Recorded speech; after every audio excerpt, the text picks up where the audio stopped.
Hello दोस्तों। Somalia horn of Africa का ये देश जहां 30 साल से कयोस का माहौल है, कभी सिविल वॉर, कभी पायरेसी, कभी अल शबाब का टेरर और कभी फ्लड्स ने इस देश को तोड़ के रख दिया है। सोमालीलैंड अपने आप को अलग देश कहता है पर दुनिया इसे मानता नहीं। आज 2025 में सोमालिया एक ऐसे मोड़ पे है जहां सिक्योरिटी, पॉलिटिक्स और ह्यूमैनिटेरियन क्राइसिस एक साथ टकरा रहे हैं। ये कहानी कहां से शुरू हुई, सोमालिया आज इस हालात में क्यों है, चलिए पूरी कहानी समझते हैं। सोमालिया की कहानी 1960 में शुरू होती है जब ये ब्रिटिश और इटालियन कॉलोनीज से आज़ाद हुआ। 1969 में सियाद बारे ने मिलिट्री कू के जरिए पावर ले लिया और एक सोशलिस्ट डिक्टेटरशिप चलाई, पर 1980s तक क्लैन राइवलरीज और करप्शन ने देश को खोखला कर दिया। 1988 से 1991 में रेबल ग्रुप्स ने सियाद बारे को हटा दिया और यहाँ से सिविल वॉर का ऐसा तूफान आया कि सेंट्रल गवर्नमेंट खत्म हो गया। क्लैंस और वॉरलॉर्ड्स ने आपस में लड़ाई शुरू की। 1993 का ब्लैक हॉक डाउन इंसिडेंट, जहां यूएस हेलीकॉप्टर्स गिराए गए, ने दिखा दिया कि सोमालिया कितना अनस्टेबल है। यूएन फोर्सेस भी हार मान के चली गई। 1991 से 2004 तक सोमालिया एक पावर वैक्यूम में था। नो गवर्नमेंट, बस वॉरलॉर्ड्स का राज। 2004 में ट्रांजिशनल फेडरल गवर्नमेंट TFG बना, पर यह वीक था और क्लैंस के बीच एकता नहीं थी।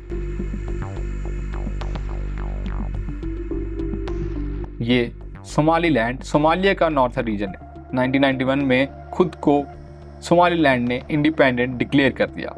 ये अपना करेंसी, इलेक्शंस और गवर्नमेंट चलाता है, पर दुनिया में कोई बड़ा देश इसे रिकॉग्नाइज नहीं करता। 1 जनवरी 2024 को सोमालीलैंड ने इथियोपिया के साथ एक डील साइन की। 20 किलोमीटर रेड सी कोस्टलाइन 50 साल के लिए लीज दिया और इथियोपिया ने फ्यूचर रिकॉग्निशन का प्रॉमिस किया।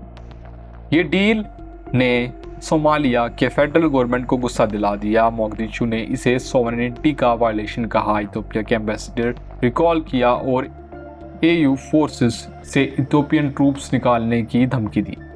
सोमालीलैंड में भी सब कुछ परफेक्ट नहीं।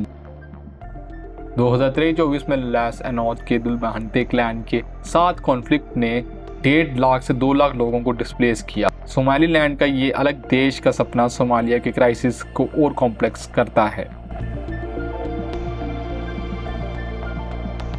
2000 की शुरुआत में सोमालिया का एक और क्राइसिस था, पायरेसी। सेंट्रल गवर्नमेंट के ना होने से सोमाली पायरेट्स ने हॉर्न ऑफ अफ्रीका के पानियों में धूम मचाई। 2005 से 2012 के बीच पायरेट्स ने 3700 से ज़्यादा क्रू मेंबर्स को हॉस्टेज बनाया और $400 मिलियन से ज़्यादा रैंसम लिया। 2008 में सीरियस स्टार, एक सऊदी ऑयल टैंकर का कैप्चर बड़ा इनफेमस हुआ। पायरेट्स ने सोमालिया के कोस्टलाइन के गरीब फिशरमैन को रिक्रूट किया जो अनएम्प्लॉयमेंट और पॉवर्टी से परेशान थे। International naval forces, US, India, China ने काउंटर पायरेसी मिशन चलाए और 2013 के बाद पायरेसी काफ़ी कम हुई है। बट ये दिखाता है कि सोमालिया का वीक गवर्नेंस कितना बड़ा इशू है जो ऐसे क्राइसिस को जन्म देता है। अल शबाब यानी द यूथ एक जिहादिस्ट ग्रुप है जो 2006 में इस्लामिक स्पोर्ट्स यूनियन के टूटने से निकला। अल कायदा का अलाई ये ग्रुप शरिया बेस्ड इस्लामिक स्टेट चाहता है। 5 लाख से 10 लाख के करीब फाइटर्स के साथ ये साउथर्न और सेंट्रल सोमालिया के बड़े हिस्से कंट्रोल करता है। इनके अटैक्स ब्रूटल हैं। 2013 में कीनिया का वेस्टगेट मॉल अटैक, 67 के करीब लोग मरे। 2015 में गैरिसा यूनिवर्सिटी मैस्केयर में 150 मरे और 2024 में मोगदिशु के लीडो बीच पे बॉम्बिंग में 32 लोग मरे, 250 इंजर्ड हुए। 2025 में ऑपरेशन रमदान के तहत अल शबाब ने बियो एडे और बेलाट जैसे टाउन्स पे कब्जा किया और मोगदिशु के पास रोड्स ब्लॉक किए। सोमाली नेशनल आर्मी SNA और AU फोर्सेस लड़ रहे हैं, पर अल शबाब अभी भी एक बड़ा खतरा है। सोमालिया का क्राइसिस सिर्फ जंग तक नहीं, ह्यूमैनिटेरियन डिजास्टर भी उतना ही बड़ा है। 2023-24 के फ्लड्स ने 7 लाख लोगों को डिस्प्लेस किया और 4.3 मिलियन लोग फूड इनसिक्योरिटी फेस कर रहे हैं। 1.6 मिलियन बच्चे माल न्यूट्रिशन का शिकार हैं। अल शबाब एरियाज में ह्यूमैनिटेरियन एड को ब्लॉक करता है जो क्राइसिस को और बुरा करता है। क्लाइमेट चेंज ने सोमालिया को और मार दिया है। ड्रॉट्स और फ्लड्स का साइकिल देश के फार्मर्स और नोमैड्स को बर्बाद कर रहा है। ये ह्यूमैनिटेरियन क्राइसिस सोमालिया की इंस्टेबिलिटी को और गहरा करता है। 2025 में सोमालिया एक कठोर मोड़ पे खड़ा है। AUSSOM, African Union support and stabilisation mission और Somali national army al Shabaab से लड़ रहे हैं, पर 2024 में AU ट्रूप्स का ड्रॉडाउन ने सिक्योरिटी में गैप छोड़ा। सोमालिया ने UN से ओसुम एक्सटेंड करने की अपील की, लेकिन इथियोपिया सोमालिलैंड डील ने टेंशंस बढ़ा दिए क्योंकि सोमालिया इथियोपियन ट्रूप्स को निकालना चाहता है। सोमालिया 2025 में UN सिक्योरिटी काउंसिल का नॉन परमानेंट मेंबर बना, जो शायद डिप्लोमेटिक सपोर्ट दे, पर क्लैन डिवीजन्स, वीक गवर्नेंस और सोमालीलैंड का इशू पीस के रास्ते में बड़े रोड़े हैं। मिलिट्री ऑफेंसिव या अल शबाब के साथ टॉक्स दोनों मुश्किल हैं। सोमालिया का फ्यूचर अभी भी धुंधला है।